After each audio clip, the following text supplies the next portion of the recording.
नमस्कार, आप देख रहे हैं सुदर्शन न्यूज में हूं आपके साथ शिवम दत्त मेहता।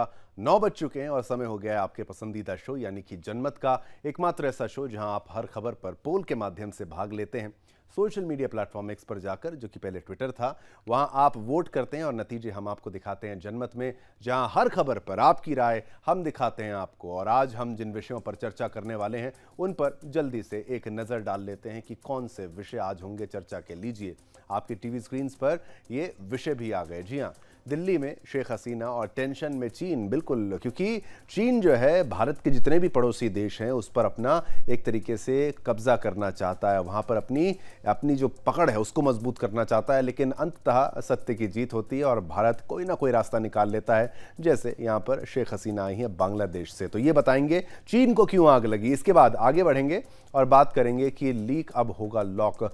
इतने लंबे समय से ये मामला सामने आया है और इसमें पेपर लीक से लेके धांधली, ग्रेस मार्क्स, एनटीए पर आरोप, नीट को लेकर यूजीसी नेट का एग्जाम कैंसिल होना, एक और एग्जाम कैंसिल होना से उसके बाद आप सोचिए लगातार कितनी बार ये सिलसिला चलेगा। तो अब क्या कार्रवाई होने वाली है और जो कानून आया था उसका असर कितना होने वाला है, ये बताएंगे। फिर आगे बढ़ेंगे और बात करेंगे बदले का बुलडोजर। जी हां, चंद्रबाबू नायडू और जगन रेड्डी, क्या यहां पर जो बुलडोजर चला है दफ्तर पर वो चलना चाहिए था, नहीं चलना चाहिए था। और ये कह रहे हैं कि भाई वेंडेटा पॉलिटिक्स कर रही है यहां पर चंद्रबाबू नायडू की सरकार। तो आखिर सत्य क्या है वो दिखाएंगे, कैसे बुलडोजर चला और कैसे आलिशान महल भी बना रखा है रेड्डी ने, और ये भी आपको दिखाएंगे आगे। लेकिन उसके बाद एक और महत्वपूर्ण विषय जो ये है, जानलेवा जाम, कहां पर ये विषय आया है वो आपको बताएंगे। आप जानते हैं किस तरीके से शराब से लगातार लोग कहां पर मर रहे हैं। तमिलनाडु की मैं बात कर रहा हूं, आंकड़ा बढ़ता जा रहा है और इसमें कौन कौन शामिल है वो भांडाफोड़ आज हम आपके लिए करने वाले हैं। और फिर इससे आगे खालिस्तानी प्रेम बना शेम। जी हां, खालिस्तानी जो प्रेम है जिसको नो फ्लाई लिस्ट में निजर को डाल दिया गया था, उसको आप संसद में उसको सलामी दे रहे हैं, उसको याद कर रहे हैं, उसके लिए मौन रख रहे हैं। तो आखिर कनाडा को हो क्या गया है कि अपने वोटर्स के लिए, मानी वोट के प्रेम के चलते ये देश प्रेम को भूल गए हैं। तो चलिए, ये तो विषय थे जिनके बारे में चर्चा की जाएगी। शुरुआत करते हैं जनमत में। आज खबर की शुरुआत बांग्लादेश की प्रधानमंत्री शेख हसीना से करेंगे, जो कल भारत अपने 2 दिवसीय दौरे पर आई थीं, जो आज प्रधानमंत्री नरेंद्र मोदी के साथ द्विपक्षीय बैठक में शामिल हुई, जहां दोनों के बीच कई अहम मुद्दों पर बातचीत हुई है। वहीं आज विदेश मंत्रालय ने बांग्लादेश की प्रधानमंत्री की भारत की राजकीय यात्रा के दौरान भारत और बांग्लादेश के बीच हस्ताक्षरित समझौता ज्ञापनों की सूची जारी की। लेकिन बांग्लादेशी प्रधानमंत्री के इस दौरे से चीन बहुत टेंशन में है। तो आखिर आज की द्विपक्षीय बैठक में आखिर इन दोनों नेताओं के बीच किन मुद्दों पर बातचीत हुई और बांग्लादेश का भारत के करीब आना चीन के लिए क्यों परेशानी का कारण हो सकता है। देखिए हमारी स्पेशल रिपोर्ट और मामले की गंभीरता को समझिएगा। सीमा पार संपर्क और म्यांमार में सुरक्षा स्थिति के साथ साथ आर्थिक और व्यापारिक मुद्दे पर बात हुई, जहां तीस्ता जल बंटवारे के मास्टर प्लान भी बातचीत का अहम हिस्सा रहा, जिसको लेकर लंबे समय से भारत और बांग्लादेश में विवाद चल रहा था। वहीं इस मुद्दे पर चीन भी चील की तरह नजर गड़ाए हुए है।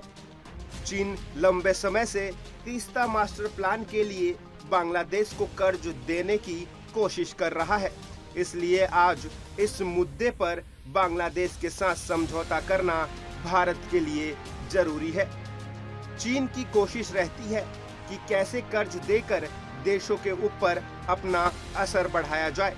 पाकिस्तान, नेपाल, श्रीलंका और मालदीव में अपनी पैठ बढ़ाने के साथ चीन लगातार भारत के चारों तरफ अपनी मौजूदगी दर्ज करा रहा है।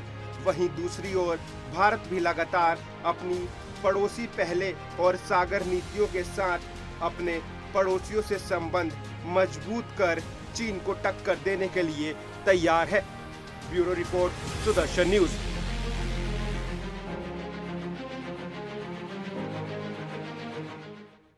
तो आपने खबर देखी और खबर पर हमने जो पोल के माध्यम से आपसे प्रश्न पूछा वो भी आपको बता देते हैं। चीन के खिलाफ भारत को बांग्लादेश की जरूरत है, ये प्रश्न है। 37% लोग, 37% लोग कहते हैं नहीं जरूरत हमें बांग्लादेश की, और उनकी भी सोच का सम्मान हम करते हैं। जनता का मत आप ही का मत है। 63% लोग कहते हैं हाँ, चीन के खिलाफ भारत को बांग्लादेश की जरूरत है और यही कूटनीति होती है। आवश्यक होता है पड़ोसी देश का साथ अगर दुश्मन से निपटना हो। दुश्मन ना कहते हुए भी ये दुश्मन एक तरीके से है, जिसका नाम चीन है, और इसको अब मिर्ची जो है वो लगने लगी है। तो देखिए, हमने आपको बताया कैसे भारत और बांग्लादेश के रिश्ते मजबूत हो रहे हैं, चीन को मिर्ची लग रही है। लेकिन आते हैं अब राष्ट्रीय मुद्दे की चर्चा करते हैं। जनमत में अब बात दिल्ली के देखिए आपको बताएं, जनमत में अब बात करेंगे पूर्व मुख्यमंत्री जगन मोहन रेड्डी की, जिनकी पार्टी कार्यालय पर आज बुलडोजर चला दिया गया। आपको बता दें, आंध्र प्रदेश के गुंटूर जिले के टाडेपल्ली में वाईएसआरसीपी के निर्माणाधीन केंद्रीय कार्यालय को तेलुगु देशम पार्टी के नेता की उस शिकायत के आधार पर ध्वस्त किया गया जिसमें कहा गया था कि विपक्षी पार्टी का कार्यालय कथित तौर पर सिंचाई विभाग की जमीन पर अवैध रूप से बनाया जा रहा था। टीडीपी की ओर से इस मामले पर बताया गया कि पार्टी के एक नेता ने राजधानी क्षेत्र विकास प्राधिकरण और मंगलगिरी ताडेपल्ली नगर निगम के आयुक्तों के समक्ष शिकायत दर्ज कराई गई थी। वाईएसआर कांग्रेस पार्टी का कार्यालय सिंचाई विभाग की 2 एकड़ जमीन पर अवैध रूप से बनाया जा रहा था। इसी पर देखिए हमारी ये खास रिपोर्ट और मामले की गंभीरता को समझिए।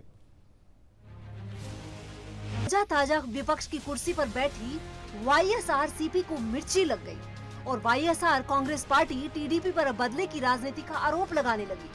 जब से चंद्रबाबू नायडू ने चौथी बार आंध्र प्रदेश के मुख्यमंत्री पद की शपथ ली है, जब से नायडू वापस से सत्ता में लौटे हैं, तब से विपक्ष उन पर इस बदले की राजनीति करने का आरोप लगाता रहा है। यही नहीं, सत्ता में रह चुकी वाईएसआर कांग्रेस पार्टी और इसके खिलाफ हाईकोर्ट का भी रुख कर चुकी है। वहीं आज सुबह जब विजयवाड़ा के ताड़ेपल्ली में स्थित वाईएसआरसीपी के पार्टी कार्यालय पर जब नगर निगम ने बुलडोजर चलाया, तो आंध्र प्रदेश के पूर्व मुख्यमंत्री जगनमोहन रेड्डी का दर्द उनके एक्स पोस्ट पर छलक उठा, जिन्होंने मुख्यमंत्री चंद्रबाबू नायडू पर आरोप लगाते हुए लिखा कि मुख्यमंत्री राजनीतिक प्रतिशोध का सहारा ले रहे हैं। उन्होंने उच्च न्यायालय के आदेश को भी अनदेखा कर दिया और वाईएसआरसीपी के ऑफिस पर बुलडोजर चलवाया। इन चीजों से नायडू ये बता रहे हैं कि अगले 5 साल कैसा होने वाला है। हमारी पार्टी इसी तरह की राजनीतिक प्रतिशोध और धमकियों के आगे नहीं झुकने वाली है। वहीं वाईएसआर कांग्रेस के नेता काकानी गोवर्धन रेड्डी ने टीडीपी पर जुबानी हमला बोलते हुए कहा कि जैसे ही नायडू सत्ता में आए, तब से वाईसीपी नेताओं पर हमला होना शुरू हो गया है। गोवर्धन रेड्डी ने आगे कहा कि ये लोग हमारी संपत्ति को नष्ट कर रहे हैं। दरअसल इस घटना के बाद वाईएसआरसीपी ने सत्ताधारी पार्टी पर प्रतिशोध की राजनीति करने का आरोप लगाते हुए हाईकोर्ट का दरवाजा खटखटाया है। वाईएसआरसीपी का ऑफिस ध्वस्त कर दिया गया। इससे पहले भी 15 जून को हैदराबाद महानगर निगम ने जगनमोहन रेड्डी के लॉर्ड्स पॉइंट स्थित आवास के पास किए गए अवैध निर्माण पर कार्रवाई करते हुए उस पर बुलडोजर चलाया था। हालांकि वाईएसआरसीपी ने इस बुलडोजर एक्शन के एक दिन पहले ही हाईकोर्ट में टीडीपी के खिलाफ प्रतिशोध की राजनीति करने का आरोप लगाया था। तो वहीं दूसरी ओर टीडीपी भी जगनमोहन रेड्डी पर अवैध निर्माण के आरोप लगाती रही है। Bureau report, Sudarshan news.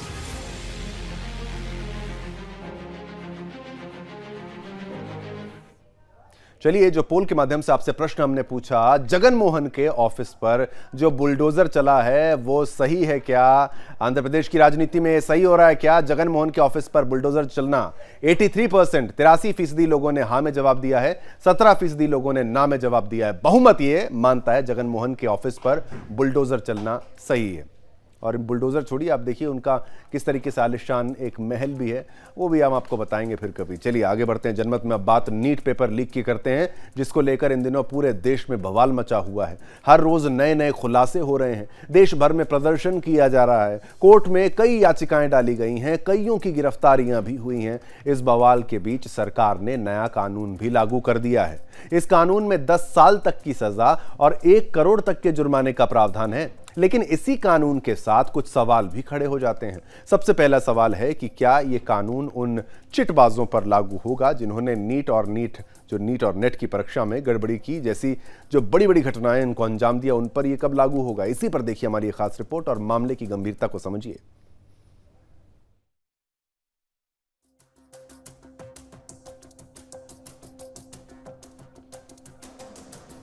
तो ये ग्राफिक्स के माध्यम से आप समझिए। तमिलनाडु के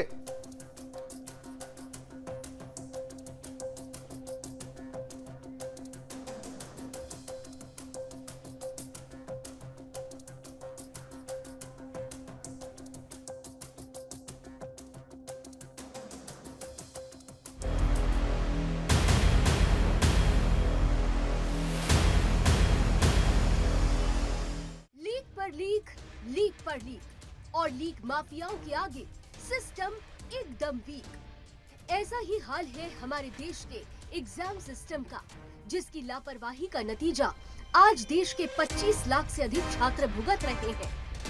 तपती धूप में पसीना बहाकर अपने हक और इंसाफ की लड़ाई लड़ते इन छात्रों के भविष्य के साथ खिलवाड़ का जिम्मेदार ये खोखला सिस्टम ही तो है।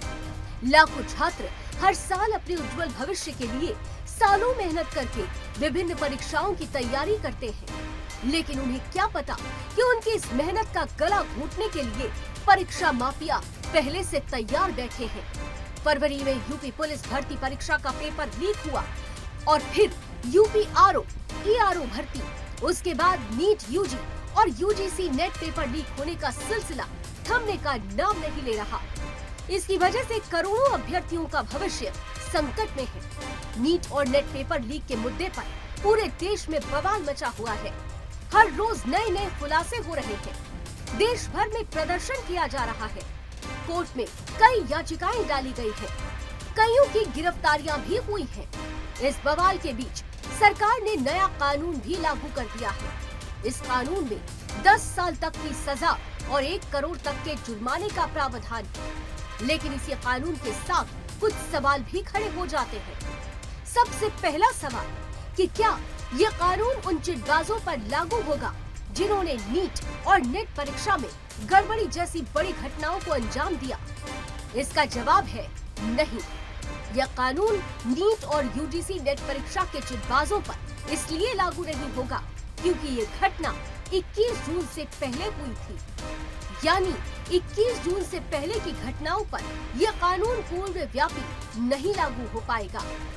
अब दूसरा सबसे बड़ा और अहम सवाल ये है कि क्या ये इतना सख्त या इतना सक्षम है कि परीक्षा माफियाओं में इसका डर पैदा हो सके और परीक्षा लीक घटनाओं पर रोक लग सके। हालांकि हम कानून पर सवाल खड़ा नहीं कर रहे हैं, लेकिन कानून की सख्ती पर सवाल करना हमारी जिम्मेदारी है, क्योंकि यहाँ बात देश के छात्रों के भविष्य की है, बात देश के भविष्य की है। यदि हम एक नजर यूपी के मुख्यमंत्री योगी आदित्यनाथ द्वारा बनाए गए मसौदे पर नजर डालें, तो आपको नजर आएगा कि केंद्र सरकार द्वारा बनाए गए कानून के मुकाबले योगी आदित्यनाथ का मसौदा ज्यादा सख्त और सटीक नजर आता है। जी हाँ, यूपी के मुख्यमंत्री योगी आदित्यनाथ पेपर लीक को लेकर सख्त नजर आ रहे हैं। सरकार ने पेपर लीक की घटनाओं को देखते हुए इससे सख्ती से निपटने का फैसला कर लिया है। इस कानून के तहत पेपर लीक मामले में संलिप्त दोषियों पर 1 करोड़ तक का जुर्माना लग सकता है। साथ ही दोषी को 3 साल या 10 साल नहीं, सीधा उम्र कैद की सजा भी हो सकती है। साथ ही इसमें ये भी प्रावधान किया जा रहा है कि अगर आरोपी पर गैंगस्टर एक्ट लगा दिया जाए तो उसकी संपत्ति पर बुलडोजर चलेगा। साथ ही इन मामलों में दोषियों को जल्द सजा मिले, इसलिए हर आरोपी को कोर्ट में अलग से ट्रायल भी होगा।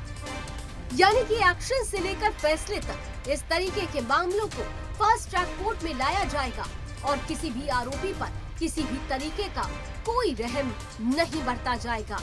Bureau report, Sudarshan news. जो संजीव मुखिया, नीतीश मिश्रा, ये नीतीश कुमार और जो एक और जो पकड़े गए हैं अमित आनंद, इन लोगों का हेड वही बताया जाता है जो हम लोगों ने पता किया। जांच कराया जाए, नहीं तो हमारे पास सारा तस्वीर वगैरह कौन कौन नेताओं के साथ क्या क्या है उस संजीव मुखिया का, वो हमको बताना पड़ेगा, दिखाना पड़ेगा, सार्वजनिक करना पड़ेगा। तो इससे बेहतर है कि जांच एजेंसियाँ जो है निष्पक्षता से जांच करें और बाद में ये सब चीज़ छुपने वाला थोड़ी है। जो बेईमानी किया है, जिसने छात्र युवाओं के भविष्य के साथ खिलवाड़ किया है, उसको तो हम लोग छोड़ेंगे थोड़ी।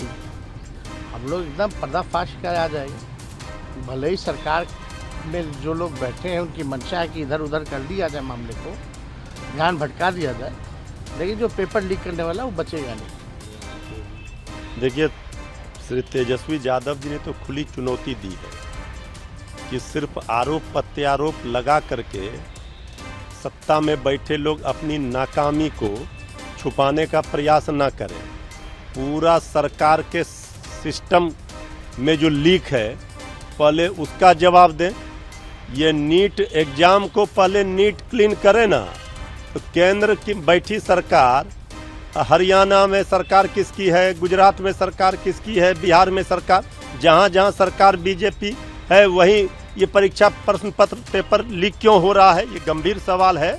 और असली मुजरिम को बचाने का प्रयास ना करें। केंद्र में बैठी सरकार में बैठे लोग तेजस्वी यादव जी का नाम, उनके पीएस का नाम लेकर के आप बच नहीं सकते हैं गुनाहों से।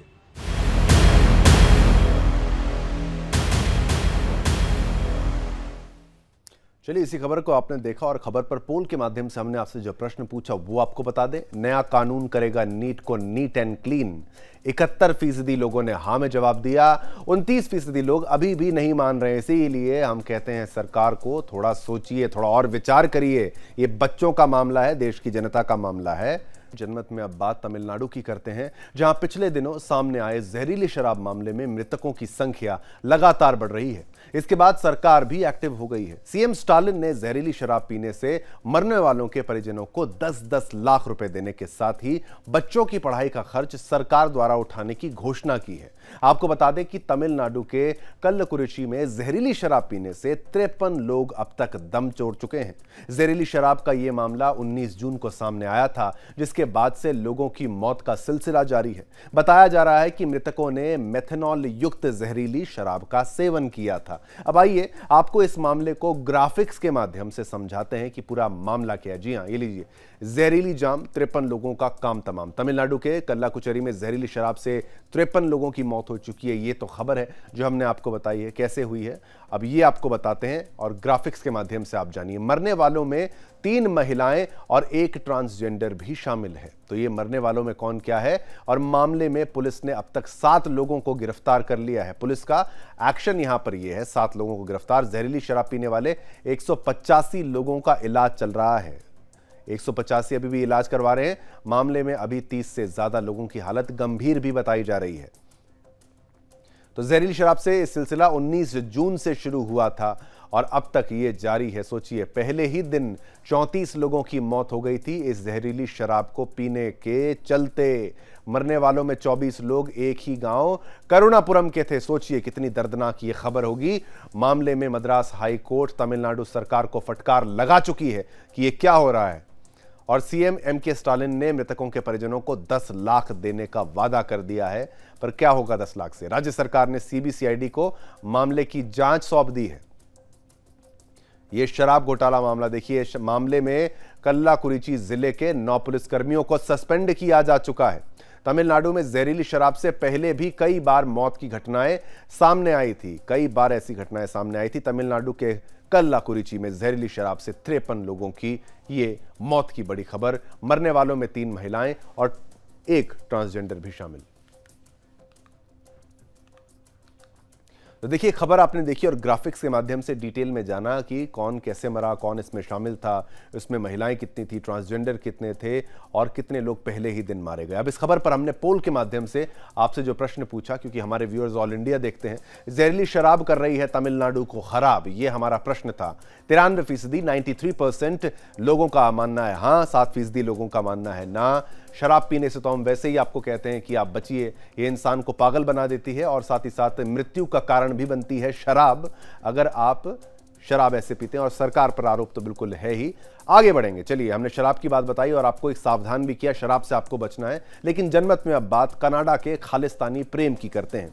आपको बता दें, कनाडा की उप प्रधानमंत्री क्रिस्टिया फ्रीलैंड उस समय हैरान रह गईं जब एक पत्रकार ने उनसे खालिस्तानी आतंकवादी हरदीप सिंह निज्जर की हत्या के बारे में सरकार के मन में आए बदलाव के बारे में पूछा। पत्रकार ने एक प्रेस कॉन्फ्रेंस के दौरान हाल ही में कनाडा की संसद द्वारा उसकी 1 साल की पुण्यतिथि पर रखे गए श्रद्धांजलि यानी मौन का मुद्दा उठाया। पत्रकार ने इस बात पर प्रकाश डाला कि खालिस्तानी अलगाववादी के जीवन काल के दौरान कनाडा सरकार उसे खतरा मानती थी, यानी जब जिंदा था खालिस्तानी, कनाडा सरकार उसे खतरा मानती थी, लेकिन उसकी मृत्यु के बाद उसे श्रद्धांजलि दी गई। पत्रकार ने पूछा कि इस हफ्ते कनाडा की संसद ने उन्हें श्रद्धांजलि दी, लेकिन उनकी हत्या से पहले वे नो फ्लाई लिस्ट में थे, यानी कि भाई उसको फ्लाइंग लिस्ट में नहीं, वो फ्लाई नहीं कर सकते, उस लिस्ट में डाला हुआ था और उसी सरकार ने उन्हें वहां डाला था नो फ्लाई लिस्ट में। उनके बैंक खाते फ्रीज कर दिए गए थे सरकार के द्वारा। तो फिर अचानक आए इस बदलाव के पीछे क्या वजह है? अचानक से इतना हृदय परिवर्तन हो गया कनाडा की सरकार का, क्या चक्कर है? इस पर क्रिस्टिया फ्रीलैंड ने जो कहा आपको वो सुनाते हैं, फिर अपना एनालिसिस भी बताएंगे।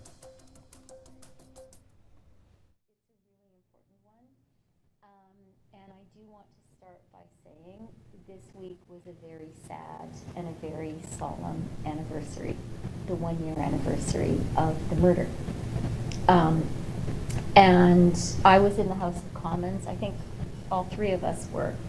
And it was important to have a moment of silence to recognize this was the murder of a Canadian in Canada on Canadian soil, and that is entirely unacceptable. So I want to start with that. Second of all, I do want to say I was very proud of the Prime Minister and of the strong position he took after the murder.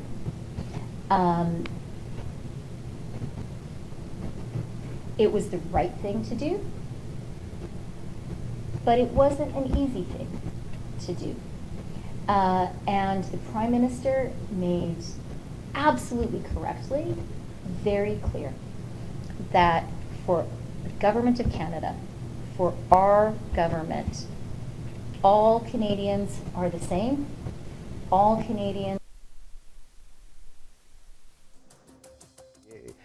क्या कह रही हैं वो आपको बताया हमने। ये कह रही हैं कि भाई जो करा वो बिल्कुल सही था लेकिन आसान नहीं था। इस खबर पर भी हमने पोल के माध्यम से आपसे प्रश्न पूछा है, वो आपको बता दें।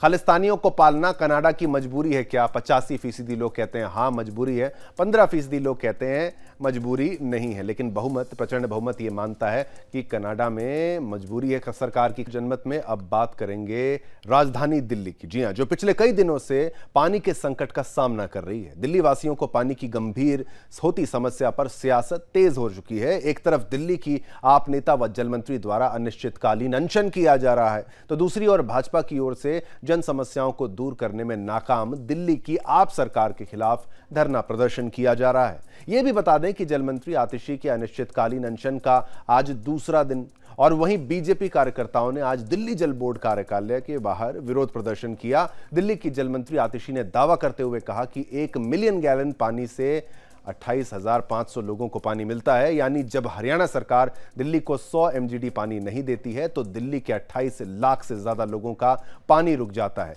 यही कारण है कि दिल्ली के अलग अलग हिस्सों में पानी के लिए त्राही त्राही मची है। इसी पर देखिए खास रिपोर्ट और मामले की गंभीरता को समझिएगा।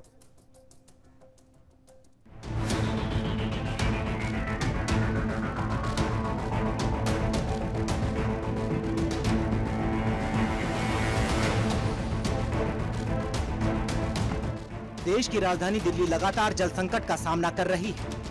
आम दिल्ली वासी को पानी मिले या ना मिले, लेकिन पानी संकट पर राजनीति आपको दिल्ली की सड़कों पर मिल जाएगी। बीजेपी और आम आदमी पार्टी लगातार एक दूसरे को पानी संकट का जिम्मेदार बता रही है। पानी संकट का सबसे ज्यादा प्रभाव दिल्ली में रह रहे झुग्गी वासियों को हो रही है। एक ओर जहां पानी की किल्लत को लेकर बीजेपी और कांग्रेस दिल्ली की आम आदमी पार्टी पर हमलावर है, तो वहीं दिल्ली की जल मंत्री आतिशी हरियाणा की बीजेपी सरकार पर कम पानी देने का आरोप लगाते हुए अनशन पर बैठी। आज जल मंत्री आतिशी का अनशन पर दूसरा दिन है। इन सब के बीच आज बीजेपी ने दिल्ली जल बोर्ड कार्यालय के बाहर मटका फोड़ प्रदर्शन किया। जल संकट से जूझ रहे दिल्ली वासियों को गर्मी से थोड़ी राहत तो जरूर मिली है। बीजेपी ने केजरीवाल के खिलाफ दिल्ली जल बोर्ड कार्यालय के बाहर आज प्रदर्शन किया। इस दौरान बीजेपी कार्यकर्ताओं ने दिल्ली सरकार के खिलाफ जमकर नारेबाजी की। प्रदर्शनकारियों को तितर-बितर करने के लिए पुलिस ने पानी की बौछार का इस्तेमाल किया। अनशन पर बैठी दिल्ली सरकार में जल मंत्री आतिशी ने स्पष्ट कर दिया कि लगातार हरियाणा सरकार से पानी के लिए कहा, लेकिन हरियाणा सरकार पानी देने को तैयार नहीं हुई, तो मेरे पास अनशन पर बैठने के अलावा कोई रास्ता नहीं था। इसलिए पानी नहीं मिलने तक मैं अपना अनशन जारी रखूंगी। दिल्ली वालों को पानी नहीं मिल रहा। 28 लाख दिल्ली वाले बूंद बूंद पानी के लिए तरस रहे हैं। मैंने हर संभव रास्ता अपना के देख लिया, लेकिन जब किसी भी रास्ते से हरियाणा सरकार पानी देने को तैयार नहीं हुई, तो मेरे पास अनशन पे बैठने के अलावा कोई रास्ता नहीं था। दिल्ली वाले इतने कष्ट में हैं, इतने परेशान हैं, एक एक बूंद पानी के लिए तरस रहे हैं। इसलिए मैं कल से अनशन पर बैठी हूँ। मैंने आज सुबह फिर से दिल्ली जल बोर्ड से सारे आंकड़े मंगवाए, लेकिन आज भी पानी की कमी बनी हुई है। कल पूरे दिन भर में 110 MGD पानी हरियाणा से कम आया है। इसका मतलब आज 28 लाख से भी ज्यादा लोगों को पानी नहीं मिल पाएगा। मैं इस अनशन पर तब तक बैठी रहूंगी जब तक हरियाणा सरकार दिल्ली के लोगों को पानी नहीं देती है।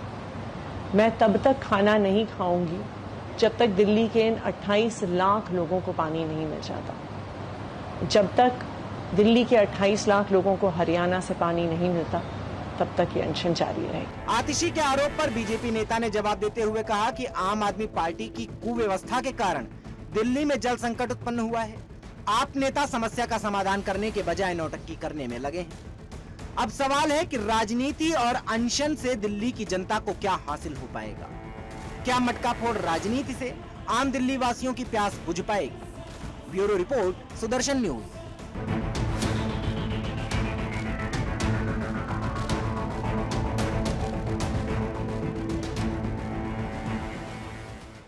चलिए आगे बढ़ते हैं और बात करते हैं दूसरे मुद्दे की। जनमत में अब बात अमरनाथ यात्रा की करते हैं, जो 29 जून से शुरू होने वाली है।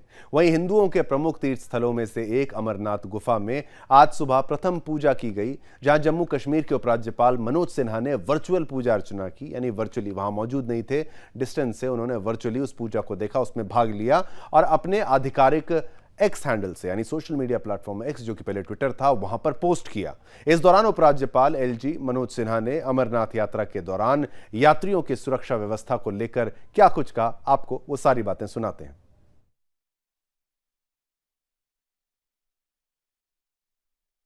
आज शुभ मुहूर्त में बाबा अमरनाथ जी की प्रथम पूजा संपन्न हुई। 29 जून से देश भर के श्रद्धालुओं के लिए बाबा अमरनाथ के दर्शन खुल जाएंगे। श्राइन बोर्ड ने और जम्मू कश्मीर प्रशासन ने देश भर से आने वाले श्रद्धालुओं के लिए अच्छे इंतजाम किए हैं। पिछले 2 वर्षों में यात्रा सुविधाओं में काफी बढ़ोतरी हुई है। सुरक्षा एजेंसियों ने सुरक्षा की भी चाक चौबंद व्यवस्था की है। जम्मू कश्मीर की ये पुरातन संस्कृति रही है। जम्मू कश्मीर के सभी धर्मों के लोग इस यात्रा में बढ़ चढ़ करके हिस्सा लेते रहे, सहयोग करते रहे। मैं फिर जम्मू कश्मीर के निवासियों से, विशेष रूप से जिधर से यात्रा गुजरती है, इस क्षेत्र के रहने वाले नागरिकों, वादी के नागरिकों से आग्रह करूंगा कि आपने पुरातन काल से इस यात्रा को अपनी यात्रा मान करके इसमें पूरा सहयोग किया है। देश भर से आने वाले श्रद्धालुओं का ख्याल रखा है। मुझे विश्वास है कि इस साल भी उस परंपरा को लोग कायम रखेंगे और जम्मू कश्मीर की एक अच्छी छवि पूरे देश और दुनिया में बने, इसमें सब लोग सहयोग करेंगे। पहले की तुलना में अब यात्रा रूट काफी चौड़ा कर दिया गया है। आप सब लोगों को ध्यान होगा कि पिछले साल उसकी चौड़ाई बढ़ाई गई थी। कुछ स्टेज थे जहां वो नहीं बढ़ सकी थी, बीआरओ ने इस बार उसे भी बढ़ा दिया है। तो मुझे लगता है कि सबसे सुविधापूर्वक यात्रा इस बार यात्री कर सकेंगे। चलिए आगे बढ़ते हैं। महाराष्ट्र की राजधानी मुंबई में अटल सेतु पर राजनीति शुरू हो गई है। महाराष्ट्र की कांग्रेस अध्यक्ष नाना पटोले ने अटल सेतु की गुणवत्ता पर सवाल उठाए हैं। वहीं मुंबई महानगर क्षेत्र विकास प्राधिकरण MMRDA ने इन आरोपों को झूठा बताया है। MMRDA की ओर से बताया गया कि अटल सेतु ब्रिज के मुख्य हिस्से में कोई दरार नहीं है। अलग अलग मीडिया के माध्यम से इसके बारे में अफवाहें फैलाई जा रही हैं। कृपया अफवाहों पर विश्वास न करें। इस बारे में उन्होंने सोशल मीडिया पर एक वीडियो शेयर किया है। वहीं इस पर महाराष्ट्र के उप मुख्यमंत्री देवेंद्र फडणवीस ने प्रतिक्रिया देते हुए कांग्रेस पर हमला बोला। फडणवीस ने कहा कि अटल सेतु पर तो कोई दरार नहीं है, ना ही अटल सेतु को कोई खतरा है। ये तस्वीर अप्रोच रोड की है। लेकिन एक बात साफ है कि कांग्रेस पार्टी ने झूठ के सहारे दरार का एक लंबा प्लान बना लिया है। चुनाव में संविधान बदलने की बातें, चुनाव के बाद फोन से ईवीएम अनलॉक और अब ऐसी झूठी बातें। देश की जनता ही इस दरार प्लान और कांग्रेस की भ्रष्ट आचरण को परास्त करेगी। दरअसल महाराष्ट्र कांग्रेस का आरोप था कि अटल सेतु की सड़क में 3 महीने के अंदर ही दरारें पड़ गई हैं और एक हिस्से में आधा किलोमीटर तक सड़क 1 फीट धंस गई है। इसके बाद अब एमएमआरडीए ने सफाई दी है। Mumbai metropolitan region development authority ने कहा है कि अटल सेतु को जोड़ने वाली अप्रोच रोड पर मामूली दरारें पाई गई हैं। यह फुटपाथ मुख्य पुल का हिस्सा नहीं है, बल्कि पुल को जोड़ने वाली एक सर्विस रोड है। अथॉरिटी ने यह भी कहा है कि यह भी ध्यान रखना बहुत महत्वपूर्ण है कि दरारें परियोजना में संरचनात्मक दोषों के कारण नहीं है और पुल की संरचना के लिए कोई खतरा पैदा नहीं करती हैं। परियोजना की संचालन और रखरखाव टीम की ओर से 20 जून 2024 को निरीक्षण के दौरान उल्वे से मुंबई की रैंप नंबर 5 डामर पर 3 स्थानों पर मामूली दरारें देखी गईं। इनकी तत्काल मरम्मत की आवश्यकता है। अटल सेतु परियोजना के पैकेज के 4 के जो ठेकेदार मेसर्स ट्रैबैग ने क्षेत्र में मरम्मत कार्य शुरू कर दिया है और मुंबई मेट्रोपॉलिटन क्षेत्र विकास प्राधिकरण ने आश्वासन दिया है कि काम 24 घंटे के भीतर यातायात में और किसी भी बाधा के बिना पूरा किया जाएगा। कांग्रेस का आरोप है कि अटल सेतु में दरार आ गई है। इसे लेकर नाना पटोले ने आरोप लगाया था। इसके बाद चर्चा शुरू हुई, लेकिन अब मुंबई महानगर क्षेत्र विकास प्राधिकरण एमएमआरडीए के स्पष्टीकरण के बाद इन चर्चाओं पर भी कहीं ना कहीं विराम लग गया है। तो ये देखिए, जो अफवाह फैलाई गई उसी पर हमने आपको ये स्पेशल रिपोर्ट दिखाई। और अब बात करते हैं एक और मुख्य खबर की। एआई का इस्तेमाल आप सब करते हैं। एआई से जुड़ी हुई एक खबर आपको जो है आज हम बताएंगे। जनमत में आगे बढ़ते हुए बात करेंगे चरमपंथी समूहों द्वारा भारतीयों, विशेषकर हिंदू समाज के खिलाफ, हिंदू समुदाय के खिलाफ नफरत और दुष्प्रचार फैलाने के लिए आर्टिफिशियल इंटेलिजेंस की middle east media research institute नव नाजियों, श्वेत वर्चस्ववादियों और सरकार विरोधी चरमपंथियों द्वारा अपने घृणित एजेंडे के लिए एआई के शोषण के बारे में 223 पेज की एक रिपोर्ट प्रकाशित की। रिपोर्ट के पृष्ठ 12 पर अमेरिकी थिंक टैंक ने बताया कि कैसे नस्लवादी आख्यानों को प्रसारित करने के लिए प्रमुख हस्तियों की आवाजों और ऑडियो क्लिपों में हेरफेर किया जा रहा था। इसका एक उदाहरण भारतीयों को अमानवीय कहकर निशाना बनाना था। मेमरी ने बताया कि इस साल 2 अप्रैल को क्रिस्टोफर हैमर पोलाहोस के रूप में पहचाने जाने वाले एक नवनाजी ने एज़ोव यूक्रेन सपोर्टर्स नामक एक चरमपंथी समूह के एक नस्लवादी वीडियो को अग्रेषित किया। वीडियो में भारतीयों के बारे में अमानवीय टिप्पणी करने के लिए इतिहासकार डेविड एटनबरो, जो फेमस इतिहासकार हैं डेविड एटनबरो, के एआई जनरेटेड वॉइस ओवर यानी उनकी आवाज का इस्तेमाल किया गया।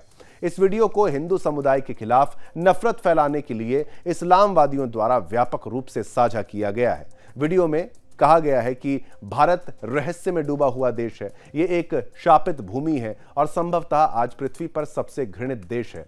कुछ लोग ये भी कह सकते हैं कि ये अब तक का सबसे खराब देश है। देखिए, इस भूली हुई भूमि में मूल भारतीय हिंदू, जिसे आम बोलचाल की भाषा में पजीत के नाम से जाना जाता है, चूहों की महामारी की तरह नियंत्रण से बाहर प्रजनन करता है। अक्सर अपने मूल निवास स्थान की परवाह किए बिना खुले में शौच करने के कारण पजीत एक कैंसर ग्रस्त ट्यूमर की तरह पृथ्वी पर फैल जाता है और अपने रास्ते में आने वाली हर चीज को निगल जाता है, जबकि दुनिया घृणा और भय से देखती रहती है। लगभग 1.4 अरब पजीत और वृद्धि के साथ हमारी धरती माता भयानक तनाव से जूझ रही है, क्योंकि ये जीव अपनी ही गंदगी में तेजी से बढ़ते जा रहे हैं और इसका कोई अंत नजर नहीं आ रहा है। हालांकि वे अविश्वसनीय रूप से घृणित और अस्वच्छ प्राणी हैं, किसी तरह पजीत अपने भयानक परिवेश में प्रजनन करने और पनपने में सफल हो जाता है। अक्सर अपने विषैले वातावरण के कारण उत्परिवर्तित पजीत अंधविश्वास में डूबा रहता है। इसका जीवन कभी भी खत्म होने वाली मृत्यु, कभी न खत्म होने वाले शौच और इससे भी अधिक कभी न खत्म होने वाली पतनशीलता से एक है। भारत की ओर देखना नर्क के मुंह में झांकने के समान है। यह स्पष्ट है कि वीडियो न केवल भारतीयों बल्कि हिंदू समुदाय को भी लक्षित करता है। एआई जनरेटेड वीडियो हिंदू धर्म के अनुयायियों को चूहे, कैंसर, ट्यूमर, खुले में शौच करने वाले और घृणित और अस्वच्छ प्राणी के रूप में अपमानित करता है। दिलचस्प बात यह है कि इस आशय का एक लेख एआई रूट टू इंडिया शीर्षक से प्रकाशित हुआ था। एआई अच्छी तकनीक है, लेकिन एक बड़ा सवाल यह भी कि क्या हानिकारक और आक्रामक एआई छवियां, वीडियो बनाने और प्रसारित करने वालों के खिलाफ कानूनी कार्रवाई की जा सकती है या नहीं। ये बड़ा प्रश्न हमारी तरफ से आपके लिए।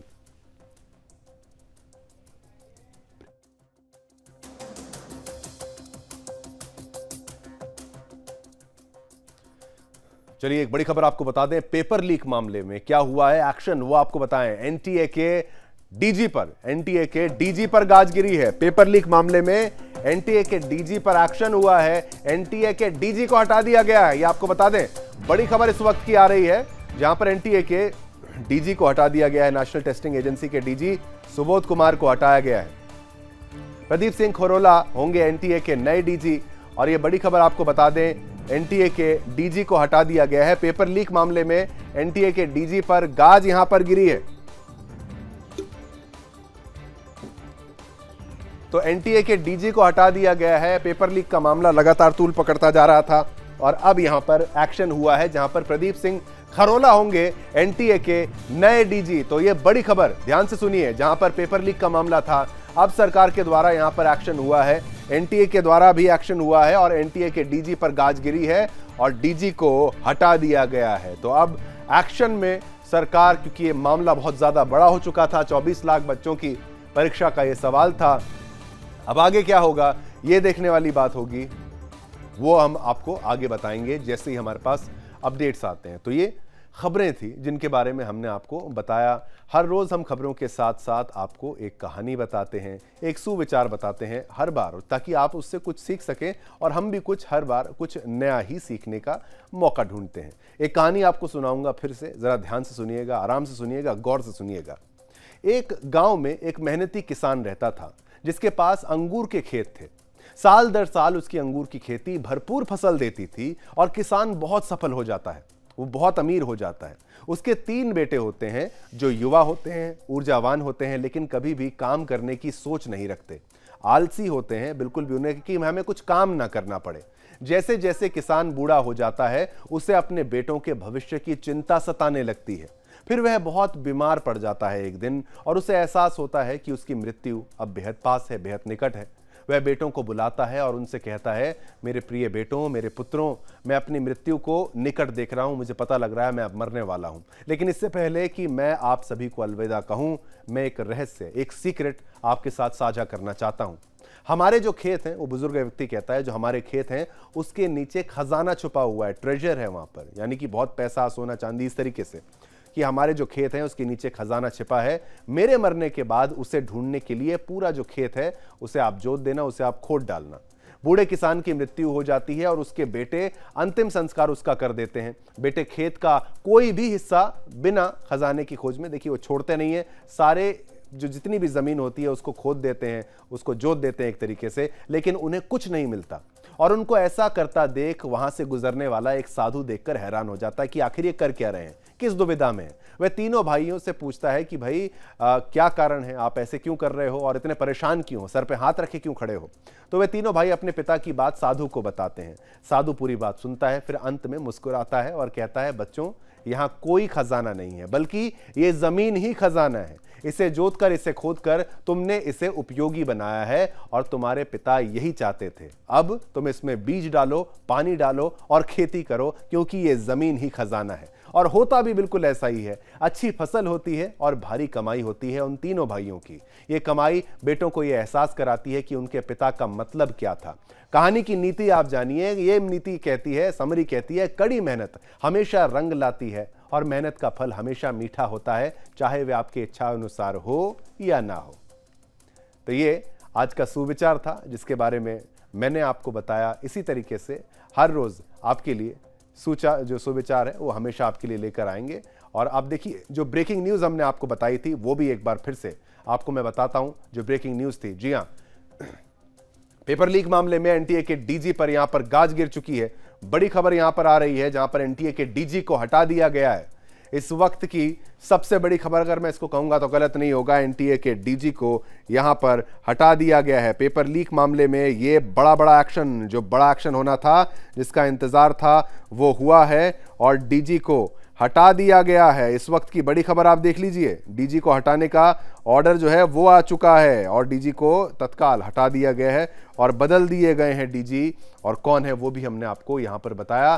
डीजी सुबोध कुमार को हटा दिया गया है और अब उनकी जगह दूसरे यानी प्रदीप सिंह खरोला होंगे नए डीजी। ये बड़ी खबर आपको बता दें इस वक्त। और ये देखिए, पेपर लीक मामले में एनटीए के डीजी पर गाज गिरी और ये तस्वीर के माध्यम से देखिए, नेशनल टेस्टिंग एजेंसी जिस पर इतने संगीन आरोप लगे थे, इतने बड़े लेवल पर ये पेपर ऑर्गेनाइज कराते थे, लेकिन उसमें धांधली की खबर जिस तरीके से आती थी, इसी से सवाल या निशान खड़े होते थे कि इसकी सक्षमता कितनी है और इसमें कितनी सच्चाई है, इनके कार्यशैली में कुछ गड़बड़ ना हो। और प्रदीप सिंह खरोला अब उनकी जगह लेंगे और एनटीए के डीजी सुबोध कुमार को हटाया गया। ये बड़ी खबर आ रही है। रिटायर्ड आईएएस प्रदीप सिंह खरोला होंगे एनटीए के नए डीजी। तो बड़ी खबर आपको बता दें, नीट पेपर मामले से जुड़ी हुई एनटीए की नेशनल टेस्टिंग एजेंसी के लिए ये बड़ा झटका, डीजी को बड़ा झटका और हटा दिया गया डीजी को। और अब इसी के साथ ये आज के बुलेटिन में बस इतना ही। मुझे यानी शिवम दत्त मेहता को आगे दीजिए। कल फिर ऐसे ही नई बड़ी खबरों के साथ आपके समक्ष पेश हो जाऊंगा। मेरी और मेरी पूरी टीम की तरफ से आप सभी को जय हिंद, जय भारत, जय हिंदुस्तान।